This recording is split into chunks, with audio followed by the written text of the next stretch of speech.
Hello everyone, welcome to the Exia IAS academy. तो चलिए देखते हैं कौन से इम्पोर्टेंट न्यूज़ आर्टिकल हैं जो रेलेवेंट रहेंगे एग्ज़ाम पर्सपेक्टिव से। एडमिशन ओपन है, आप हमारे फाउंडेशनल कोर्स से जुड़ सकते हैं जिसमें हम आपको कॉम्प्रिहेंसिव कवरेज प्रोवाइड करेंगे पूरे सिलेबस का। उसी हिसाब से स्टडी मटेरियल भी दिया जाएगा। रेगुलर टेस्ट कंडक्ट कराई जाएंगी बिफोर प्री एंड मेंस। जो भी गाइडेंस रहेगा एक्सपर्ट एंड एक्सपीरियंस फैकल्टी के द्वारा दिया जाएगा जिनको फर्स्ट हैंड एक्सपीरियंस है of the examination. 3 stages of this examination including pre mains and interview. One on one mentoring के तहत आपके जितने भी डाउट है उनको कैटर किए जाएंगे। इन हाउस लाइब्रेरी फैसिलिटी भी अवेलेबल है जिससे जुड़ के आप अपने प्रिपरेशन को और बेटर बना सकते हैं। फर्दर चीज़ों को डिटेल में जानने के लिए आप कांटेक्ट कर सकते हैं हमारे ऑफिशियल कांटेक्ट नंबर 6002417488। तो देखते हैं आज का पहला आर्टिकल, एम्पेरर एंड दी राजा। तो ये जो पर्टिकुलर आर्टिकल है मॉडर्न इंडियन हिस्ट्री से है और इसमें स्पेशली राम मोहन रॉय जी का जो पर्सनालिटी था उनके बारे में जिक्र किया गया है। और इसी बीच हम क्या करेंगे, राजा राम मोहन रॉय जी को जब लिंक करेंगे तो इसमें हम जो हमारा अर्ली मॉडर्न इंडियन हिस्ट्री है, ईस्ट इंडिया कंपनी और जो मुगल एरा है उसके बारे में जो भी चीज़ें इसमें फिट बैठती है वो चीज़ें हम डिस्कस करेंगे। तो इसमें स्पेशली पर्सनालिटी ड्रिवन आर्टिकल है, पर्सनालिटी पे फोकस किया गया है। तो इसमें हम जो जानते हैं अबाउट राम मोहन रॉय जी, तो उनको हम देखते हैं सिर्फ सोशल रिफॉर्मर के हिसाब से कि उन्होंने सती बैन किया या फिर मॉडर्न एजुकेशन सिस्टम को इनिशिएट किया। देन उनके लीडरशिप में ही प्रेस फ्रीडम जैसी चीज़ें आई, वुमेन एम्पावरमेंट जैसी जो कंसेप्ट्स है वो बिल्ड हुई। मतलब उनको हम एक तरीके से मॉडर्नाइजर ऑफ इंडिया कह सकते हैं इन सोशल रिफॉर्म पर्सपेक्टिव। लेकिन अभी जब हम राम मोहन रॉय जी के बारे में डिस्कस करते हैं तो उनको सिर्फ सोशल रिफॉर्मर के हिसाब से देखते हैं तो उनका पूरा जो 100% असेसमेंट है वो नहीं होता है। तो वही चीज़ इसमें कही गई है कि हमें राजा राम मोहन रॉय जी को सोशल रिफॉर्मर के बियॉन्ड देखना होगा कि किस तरीके से उन्होंने political and diplomatic role play किया था ड्यूरिंग हिज टाइम। तो इसमें उन्होंने किस तरीके से एक मिशन को लीड किया था टू लंदन सोवरेनिटी को असर्ट करने के लिए, स्पेशली जो मुगल सोवरेनिटी था उसको असर्ट करने के लिए। तो इसको समझने के लिए हमें थोड़ा बहुत हिस्ट्री इसका समझना ज़रूरी है फ्रॉम मॉडर्न इंडियन हिस्ट्री। तो उसमें हम जो अर्ली मॉडर्न इंडियन हिस्ट्री है, तो जब आपके मुगल थे, मुगल ने परमिशन दिया था ईस्ट इंडिया कंपनी को और धीरे धीरे जब ईस्ट इंडिया कंपनी की ये चीज़ें ऑब्जर्व करने लगी कि जो आपकी हमारी देश की पूरी मोनार्कियल सिस्टम है उसके अंदर कई खामियां हैं, कई वीकनेस है, इंटरनल डिस्प्यूट्स है, तो उसका फ़ायदा उठाते हुए और जिस तरीके से ग्रेजुअली औरंगज़ेब के बाद जो मुगल एडमिनिस्ट्रेशन था वो वीक हो गया था और उसके वजह से क्या हुआ 1757 में बंगाल में बैटल ऑफ पलासी हुआ जिसमें बंगाल के जो नवाब थे उसको डिफीट किया गया बाय ईस्ट इंडिया कंपनी। फिर उसके लगभग एक डेकेड के बाद, एक डेकेड मतलब लगभग 10 साल के बाद 1764 में बैटल ऑफ बक्सार हुआ था। और बैटल ऑफ बक्सार में क्या हुआ, जो आपकी ईस्ट इंडिया कंपनी थी उन्होंने सिर्फ बंगाल के नवाब को ही परास्त नहीं किया, उसी के साथ जो मुगल एम्पेरर थे उस समय के वो भी इस जो बैटल ऑफ बक्सार थे उसमें उनकी पराजय हुई। और पराजय के बाद एक ट्रीटी हुआ 1765 में, मतलब एक साल के बाद में 1764 बैटल ऑफ बक्सार, उसके ठीक बाद में 1765 में ट्रीटी ऑफ इलाहाबाद साइन हुआ। तो इस ट्रीटी ऑफ इलाहाबाद में जो मुगल एम्पेरर थे उन्होंने क्या ग्रांट किया ईस्ट इंडिया कंपनी को, दीवानी राइट्स। तो दीवानी राइट्स क्या होता है, right to collect revenue of Bengal, Bihar and Orissa. तो इन तीन जो एरिया था इसके रेवेन्यू कलेक्शन का राइट जो है वो मुगल एम्पेरर ने ईस्ट इंडिया कंपनी को दे दिया under a deal call treaty of Allahabad. तो अभी ये जो राइट्स दिया गया, तो अभी जो ईस्ट इंडिया कंपनी है जो आपकी दीवानी राइट्स या फिर जो रेवेन्यू कलेक्ट करेगी वो कलेक्ट करेगी on behalf of Mughal emperor. तो इसके कलेक्शन के लिए ब्रिटिश क्या करेंगी या फिर जो ईस्ट इंडिया कंपनी था उन्होंने एग्री किया कि वो एनुअली एक पेशकश देंगे, एक ट्रिब्यूट पे करेंगे टू एम्पेरर, मुगल एम्पेरर, और वो अमाउंट रहेगा 26 लाख रुपीज़ का। लेकिन जिस तरीके से ब्रिटिशर्स जो थे वो थोड़े ट्रेटर्स थे, बहुत ही क्लेवर तरीके से क्या करते थे, जो धोखेधड़ी है वो करते थे। तो उन्होंने क्या किया 1770 में जो 26 लाख रुपीज़ का जो डील हुआ था उसको देने से उन्होंने मना किया। और मना करने का रीज़न क्या था कि साइटिंग 1770 बंगाल फेमाइन, तो जो फेमाइन आया था बंगाल रीजन में इन 1970, उसके वजह से और प्लस अदर रीज़न की वजह से उन्होंने जो 26 लाख रुपीस देना था वो नहीं दिया, उससे कई गुना कम दिया। तो 1803 में जो कंट्रोल है दिल्ली के ऊपर वो भी ब्रिटिशर्स के अधीन आ गया, मतलब ब्रिटिशर्स मतलब ईस्ट इंडिया कंपनी के अधीन आ गया, और उन्होंने सिविल मिलिट्री मैनेजमेंट करना स्टार्ट किया ऑफ दिल्ली। और जो पेमेंट है वो लगभग 11 लाख पर एनम दिया गया था टू शाह आलम टू। तो उस समय शाह आलम टू राजा थे, तो 11 लाख पर एनम दिया गया, जबकि देना था 26 लाख रुपीस पर एनम। तो इसके वजह से क्या हुआ, जो प्रॉमिस था वो टूट गया। तो ये प्रॉमिस टूटने की वजह से क्या हुआ, जो आपके शाह आलम के सक्सेसर थे, अकबर शाह टू शाह आलम के सक्सेसर थे, तो उन्होंने क्या किया, इसके अगेंस्ट अपनी जो आपत्ति है वो जताई। तो इसके वजह से क्या हुआ, जो ब्रिटिशर्स थे वो भी आपके उन्होंने भी जब आपत्ति जताई, मतलब अकबर शाह टू ने जब आपत्ति जताई, तो ब्रिटिशर्स ईस्ट इंडिया कंपनी ने ये चीज़ नहीं मानी। और नहीं मानने की वजह से क्या है, जो आपके अकबर शाह टू थे उन्होंने राम मोहन रॉय जी को इंग्लैंड एक मिशन में भेजा। और राम मोहन रॉय जी को किसने परसुएड किया या फिर चूज़ किया, एक कोर्ट ऑफिशियल थे ख्वाजा फरीद। तो ये ध्यान रखिएगा कि ख्वाजा फरीद जी ने जो है राजा राम मोहन रॉय जी को चूज़ किया था।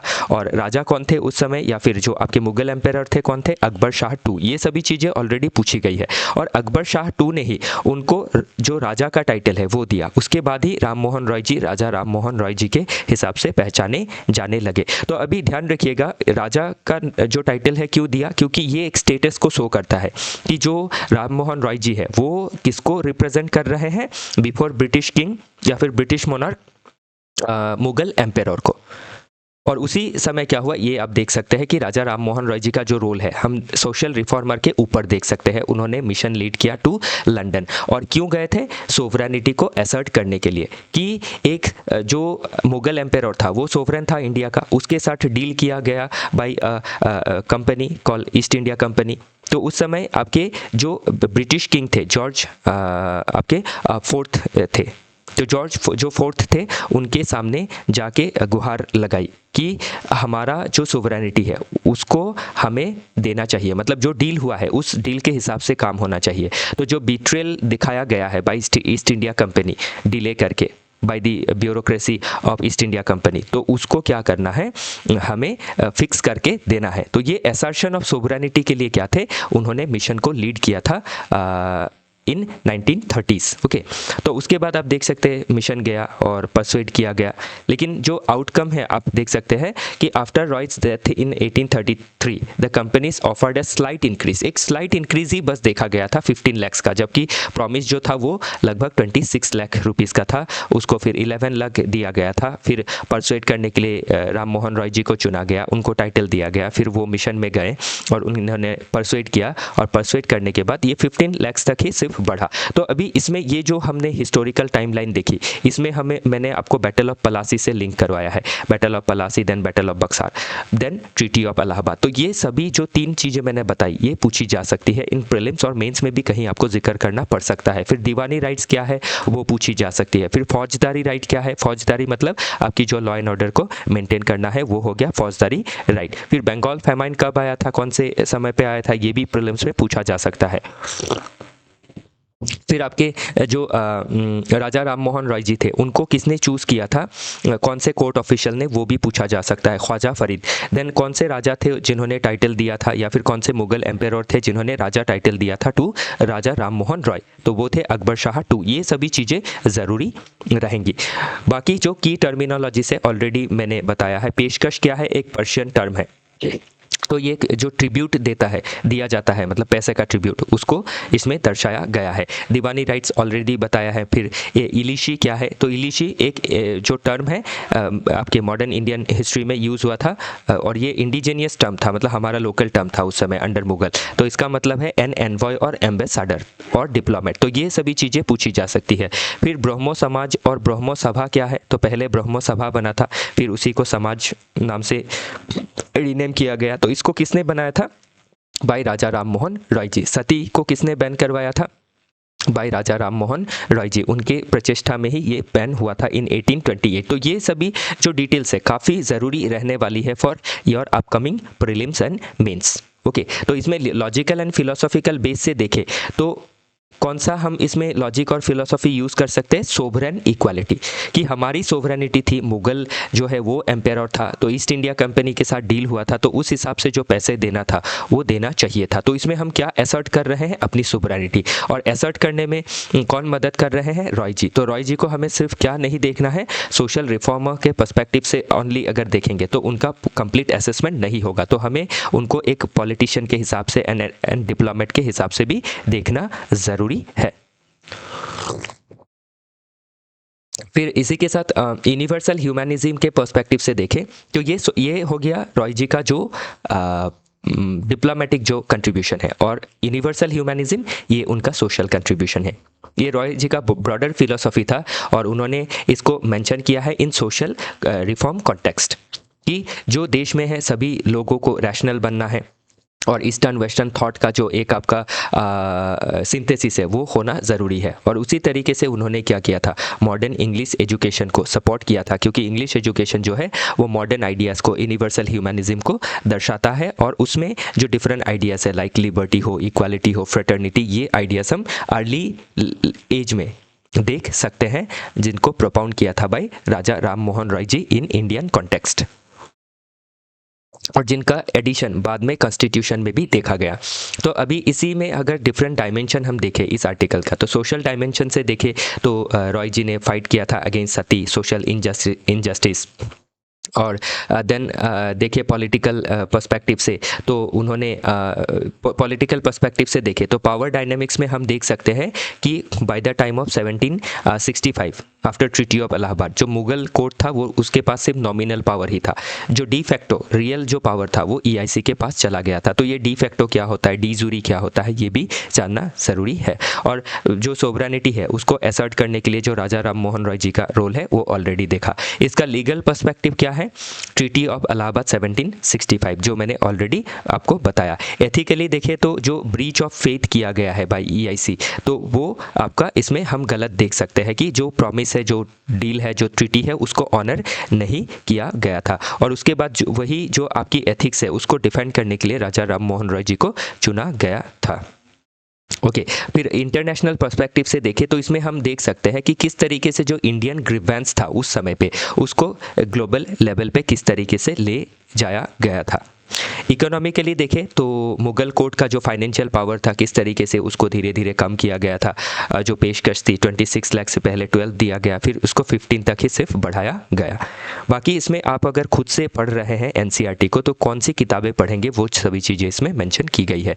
वे फॉरवर्ड में देखें तो इससे हमें क्या है, बेटर हिस्टोरिकल एक नुएंस मिलता है इस आर्टिकल से, कि हमें राजा राम मोहन रॉय जी को सिर्फ आपके सोशल रिफॉर्मर के पर्सपेक्टिव से नहीं, बल्कि आपके एक पॉलिटिशियन के पर्सपेक्टिव से, एक डिप्लोमेट के पर्सपेक्टिव से देखना काफ़ी ज़रूरी है। तो इसीलिए जो कॉलोनियल रिकॉर्ड्स है उसको री इवैल्यूएट करना ज़रूरी है और हमारे एजुकेशन सिस्टम में इंटीग्रेट करना ज़रूरी है, ताकि जो भी डिफरेंट पर्सनालिटी है उनका डिफरेंट पर्सपेक्टिव्स को हम समझ सके और एक बेटर और एक ब्रॉडर अंडरस्टैंडिंग को हम डेवलप कर पाए। ओके तो आई होप ये आर्टिकल मैंने आपको अच्छी तरीके से समझाया और आपको चीज़ें समझ में आई। कोई भी डाउट रहता है तो इस आर्टिकल के रिगार्डिंग आप कमेंट सेक्शन में बता सकते हैं। हम कल के जो एनालिसिस रहेगा उसमें हम चीज़ें आपको और ब्रॉडर तरीके से समझाने की कोशिश करेंगे if you have any doubt. तो आगे बढ़ते हैं सेकेंड आर्टिकल की ओर। तो ये जो सेकेंड आर्टिकल है स्पेशली लाइसेंस राज से किस तरीके से आज हम जो ट्रांजिशन कर रहे हैं टुवर्ड्स जन विश्वास, उस बारे में बात करता है कि किस तरीके से हमारे देश में इकोनॉमिक प्रोग्रेस के लिए, सोशल प्रोग्रेस के लिए, ईज ऑफ डूइंग बिजनेस को प्रमोट करनी है। तो वो चीज़ें हम इसमें देखने वाले हैं। तो चलिए देखने की कोशिश करते हैं इसमें क्या पढ़ना होगा हमें। तो ध्यान रखिएगा ये जो नीचे का जो इसमें दिया गया है, the proposed Jan Vishwas Siddhant is transformational all licence outside the 4 areas. तो जो 4 एरियाज है स्पेशली हमारे देश के, national security, public safety, human health and environment, इनके अलावा बाकी जो भी सेगमेंट्स रहेगा, सेक्टर्स रहेगी, उसमें सेल्फ रेगुलेशन को बढ़ाया जाएगा कि जो भी पर्टिकुलर सेगमेंट है वो खुद को सेल्फ रेगुलेट करे, जो कंप्लायंसेस है खुद से पालन करे, उसके लिए उनके ऊपर इंस्पेक्टर राज जो है वो नहीं रहेगा। बाकी जो ये 4 इंपॉर्टेंट सेगमेंट है, national security, public safety, human health and environment, इनके ऊपर जो है रेगुलेशन वो रहेगा, उसमें आपका लैक्स नहीं किया जाएगा या फिर आपकी मिनिमाइज नहीं की जाएगी रेगुलेशन को, क्योंकि ये चार जो सेगमेंट है इंपॉर्टेंट है। तो इसमें मेन आर्ग्यूमेंट यही है कि the central thesis of the article is that despite the economic reforms of 1991, कि 1991 में इकोनॉमिक रिफॉर्म्स हमारी लाई गई इकोनॉमिक वेलबींग के लिए, लेकिन स्टिल जो इंडियन एंटरप्रेन्योर्स है स्टिल वो हेल्ड बैक है बाय रेगुलेटरी कोलेस्ट्रॉल। तो रेगुलेटरी कोलेस्ट्रॉल इतना ज़्यादा है, इतना ज़्यादा आपके कंप्लाइंसेस है, आउटडेटेड लॉज है, कल्चर ऑफ मिसट्रस्ट है, जिसके वजह से क्या है जो लाइसेंस राज है वो या फिर जो कंट्रोल बेस्ड सिस्टम है वो अभी भी बरकरार है। तो इसीलिए जन विश्वास या फिर ट्रस्ट बेस्ड जो गवर्नेंस है उसको फॉरवर्ड किया जा रहा है। तो the 6 pathologies of the current regulatory framework, एक तो प्रायर अप्रूवल चाहिए। तो प्रायर अप्रूवल लेते ही क्या होता है, आपकी जब अप्रूवल लेने जाएंगे तो दुनिया भर का कंप्लायंसेस रहेगा, तो उससे जो भी आपकी एंटरप्रेन्योर्स रहेंगे जो इनोवेशन करना चाहते हैं वो डिस्करेज हो जाते हैं। फिर एक आपका इंस्ट्रूमेंट प्रोलिफरेशन, इसमें क्या है, beyond acts and rules the administration creates a wave of non law non rule instruments. तो बहुत सारे गाइडेंस हो, नोट्स हो, सर्कुलर हो, फ्रिक्वेंटली आस्क्ड क्वेश्चन हो, इस तरीके के चीज़ें जिनके ऊपर लेजिस्लेटिव स्क्रूटिनी भी नहीं रहती है, जिसके वजह से क्या होता है आपकी रेगुलेशन ओवर हो जाती है। तो इसमें आप एक क्या है ब्यूरोक्रेटिक रेड टेपिज्म कह सकते हैं, इंस्ट्रूमेंट प्रोलिफरेशन का मतलब। फिर the compliance of blind spot, तो अभी इसमें कंप्लायंस ऑफ ब्लाइंड स्पॉट में क्या है, policy makers focus on individual laws but ignore the cumulative burden on a entrepreneur. The article notes that there are over 69,000 compliances है and thousands of filings है, जो confuse करती है जो कंप्लायर है उसको। और आउटकम क्या होता है, बिजनेस डिस्करेज हो जाती है, domestic as well as foreign investors. तो इसीलिए क्या है आपकी जो हमारी देश में जो आपकी गारंटेड फ्रीडम दी गई है under fundamental rights, right to do business, या फिर जो डायरेक्टिव प्रिंसिपल्स के अंदर जो चीज़ें मेंशन की गई है for fulfilling aspirations to become India a welfare nation, तो वो चीज़ें पीछे रह जाती है because of one inspector for massive jurisdiction. Massive jurisdiction रहता है जिससे क्या करती है वो लीड टू करप्शन होता है। और इसमें भी अब क्या है, प्रोसेस इज पनिशमेंट। तो प्रोसेस में क्या है, कोई फुलफिल अगर नहीं करता है तो पीनल एक्शन हो जाता है उनके ऊपर। तो वो चीज़ें क्या है बिजनेस को डिस्करेज करती है। तो पीनल प्रोविजन की जगह अभी सिर्फ मॉनिटरी जो पेनल्टी है उसी को भरना पड़ेगा, वो भी पहले बार में नहीं, 1 2 बार 3 बार जब वो कंप्लाई नहीं करेंगे तब भरना पड़ेगा। तो और दूसरा क्या है, no single source of truth, और इतना ज़्यादा डेटाबेस है कि आप एक को कंप्लाई करते हैं तो दूसरा कंप्लाई नहीं होता है, कोई डेटा अवेलेबल है कोई नहीं है, तो उससे क्या होता है बिजनेसेस को दिक्कतें झेलनी पड़ती है। तो जब देश आज़ाद हुआ उससे अगर हम देखें अप टू 1991 तक तो काफ़ी ज़्यादा लाइसेंस राज, कोटा राज, ये सभी हम देख सकते हैं। 1991 के बाद रिफॉर्म लिया गया कि एक मध्यम मार्ग लिया जाएगा कि ओवर रेगुलेशन भी नहीं होगा, लैक्स रेगुलेशन भी नहीं होगा। लेकिन जो आपका रूट था, जो आपका हमने रास्ता अपनाया था, जो रूट अपनाया था वो फेलियर रहा। तो 1991 से प्रेजेंट तक अगर देखें तो काफ़ी ज़्यादा आपकी रेगुलेटरी कोलेस्ट्रॉल जमा हो गई है, और इसी के वजह से जो फार्म्स है, जो बिजनेस है वो ड्वार्फ कर रहे हैं, मतलब बौने रह जा रहे हैं, बड़े नहीं हो रहे हैं। तो करंट एरा में क्या किया जा रहा है, जन Vishwas bill number 1 already successful रहा, अभी नंबर 2 लाई जाने की कोशिश की जा रही है। तो जो विकसित भारत का गोल है हमारा बाय 2047, तो उसके लिए जो भी हर्डल्स है लाइक ओवर रेगुलेशन उसको दूर करना ज़रूरी है। तो चैलेंजेस क्या है, एक ब्यूरोक्रेटिक हर्डल्स है, 69,000 प्लस कंप्लायंसेस है, एक्सेस टू रिसोर्सेज जो है वो काफ़ी कम है, लिमिटेड फंडिंग है, टैलेंट रिटेन हम नहीं कर पाते हैं, इसीलिए ब्रेन ड्रेन हो जाता है। तो अभी हमें ब्रेन गेन करना है। इनएफिशिएंसी एंड करप्शन हम देख सकते हैं, अनएनफोर्सेबल रूल्स, फोस्टर्स, ब्राइव, ये सभी प्रॉब्लम देख सकते हैं। फिर जॉबलेस ग्रोथ एक हम देख सकते हैं हमारे देश में due to regulatory cholesterol. Global competitiveness index में भी हम काफ़ी पीछे हैं। इवन जो ईस्ट एशियन नेशंस है उनका ग्रोथ भी हम रेप्लिकेट नहीं कर पा रहे हैं, जो कि हमारे बहुत बाद में जिन्होंने इकोनॉमिक जर्नी को स्टार्ट किया था। जुडिशरी में भी देखें तो ओवर लोड हो चुका है बिकॉज ऑफ माइनर ऑफेंसेस जो क्लॉग कर रही है कोर्ट को। सिर्फ 10% ऑफ पेंडेंसी केस जो है वो सिर्फ चेक बाउंस के केसेस है। तो इसीलिए देश में इनोवेशन जो है वो स्टाइफल कर रहा है, क्रम्बल कर रहा है। तो जो की टर्मिनोलॉजी से ऑलरेडी एक्सप्लेन किया है, लाइसेंस राज, डीरेगुलेशन क्या है, डीक्रिमिनलाइजेशन अभी किया जा रहा है। रेगुलेटरी कोलेस्ट्रॉल ये एक मेटाफोर है फॉर एक्सेसिव जो है ऑब्स्ट्रक्टिव रेगुलेशन है उसके लिए। जन विश्वास सिद्धांत जो है तो सेल्फ रजिस्टर करना, रिस्क बेस्ड इंस्पेक्शन होगा सिर्फ। ओके, तो चलिए आगे देखते हैं।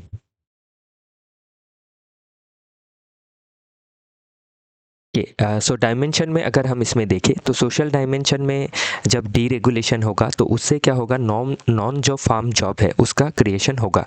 तो अभी हमारे देश में फार्म जॉब में जो लोग एम्प्लॉयड है लगभग 45% है, जबकि यही चीज़ जो डेवलप नेशंस में है लाइक यूएसए हो, वैसे देशों में ये 20 से नीचे है, 20% से नीचे है, कहीं तो ये आपके 10% है, 15% है। पॉलिटिकली अगर देखें तो एक नैरेटिव शिफ्ट होता हुआ नज़र आ रहा है कि माई बाप से सेवक का जो मेंटालिटी है वो डेवलप करना है। लीगली देखें तो आर्टिकल 19 जो है सब क्लॉज, मुझे जहाँ तक ध्यान है एफ जो है वो आपके फ्रीडम ऑफ कॉमर्स के बारे में बात करता है। देन एथिकली देखें तो जो डिग्निटी है एंटरप्रेन्योर का वो रिस्टोर करना ज़रूरी है, क्योंकि अभी का जो लीगल सिस्टम है वो एंटरप्रेन्योर को संदेह की नज़र से देखता है, क्रिमिनल की नज़र से देखता है। इंटरनेशनली देखें तो ईज़ ऑफ डूइंग बिजनेस को बढ़ाना है ताकि हम और बेटर जो आपकी एफडीआई है फॉरेन डायरेक्ट इन्वेस्टमेंट उसको अट्रैक्ट कर सके।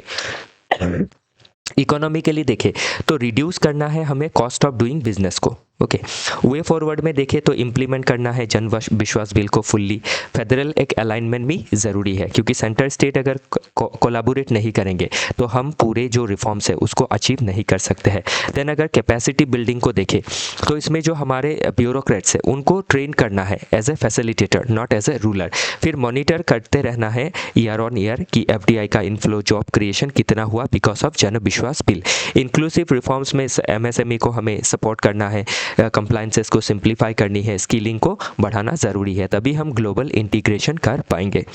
तो इसी के साथ आज का जो डिस्कशन है वो समाप्त होता है। बाकी जो भी आर्टिकल है जैसे मैक्यूले एंड मेडिकल कॉलेज, किस तरीके से मेडिकल कॉलेज आया, किस तरीके से मैक्यूले 1835 का मैक्यूले मिनट आया, फिर PM10 क्या है, पर्टिकुलर मैटर 2.5 क्या है, किस तरीके से ये पोल्यूशन को और वर्स बना सकता है। तो ये सभी चीज़ें जिस तरीके से मैंने अभी आपको दिखाई कि मेन आर्ग्यूमेंट या फिर सब्सटेंटिव पार्ट, देन इसका हिस्ट्री क्या है, देन रिलेटेड चैलेंजेस क्या है, क्या एक्सप्लेनेशन है की टर्मिनोलॉजीज का, देन इसका डायमेंशंस क्या है और इसके लिंक जो है एनसीईआरटी बुक से एज वेल एज सिलेबस से वो क्या है, देन इसका वे फॉरवर्ड क्या है। तो इसी तरीके से चीज़ों को हमें देखना होगा।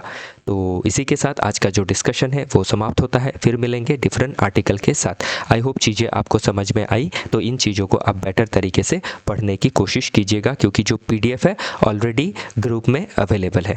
ओके, कंटिन्यू रखिए, 4-6 महीने पढ़िए, तभी आपको जो क्लियरिटी है ऑन दिस एग्जामिनेशन वो मिलेगा।